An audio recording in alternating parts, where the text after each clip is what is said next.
എന്ന് മോളെ കാണാൻ ആള് വരുന്നുണ്ടല്ലേ? ആ വന്നിങ്ങനെ പോകാന്നല്ലാതെ നിറം കമ്പിയായിട്ട് ആർക്കും പറ്റണില്ല. പോയി നോക്കട്ടെ. ആ തന്തന്റെ കോലം കണ്ടിട്ടേ മകൾ വോൾട്ടേജ് ഉണ്ടാവും തോന്നില്ല. ആ വരി വരി കേറി ഇരിക്കി. ആ ചായ എടുത്ത് കുടിച്ച് എന്താ നോക്കിക്കോളൂ. ആ നിന്റെ കുട്ടിയാണേ. വെക്കടാ ഒരു അതപ്പില്ലാതെ. ആരല്ല കുട്ടികളല്ലേ, അങ്ങനെയൊക്കെ തന്നെയല്ലേ. എന്ത് കുട്ടികള്?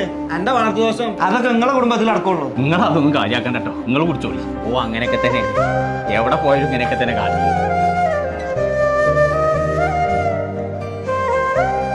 നിങ്ങളൊന്നും വന്നാണ് ഇച്ചിന്റെ 2 കുട്ടികൾ ഒരേ മായ. എന്റെ പെണ്ണ് കുറച്ച് നിറം കമ്മിണ്ടെന്നുള്ളൂ, അതൊക്കെ ആരെങ്കിലും കെട്ടിക്കൊണ്ടേക്കുള്ളൂ. പക്ഷെ എന്റെ ചെറുക്കനെ ഒലിപ്പിച്ചിട്ട് എന്റെ പെരീക്ക് എന്റെ പെണ്ണിന് പറഞ്ഞേക്കാച്ച് യാതൊരു താല്പര്യമില്ല. ഒളിച്ചിറക്കി പോയിക്കോ എന്റെ പെരീന്ന് പോലേറ്റി. കൊച്ചിനുട്ടി കോലി പറഞ്ഞിട്ട് സങ്കടമായോ? കുട്ടി എന്തിനാ അങ്ങനെ കാട്ടിയേ? എനിക്കത് തിന്നാൻ പൂജായിട്ട്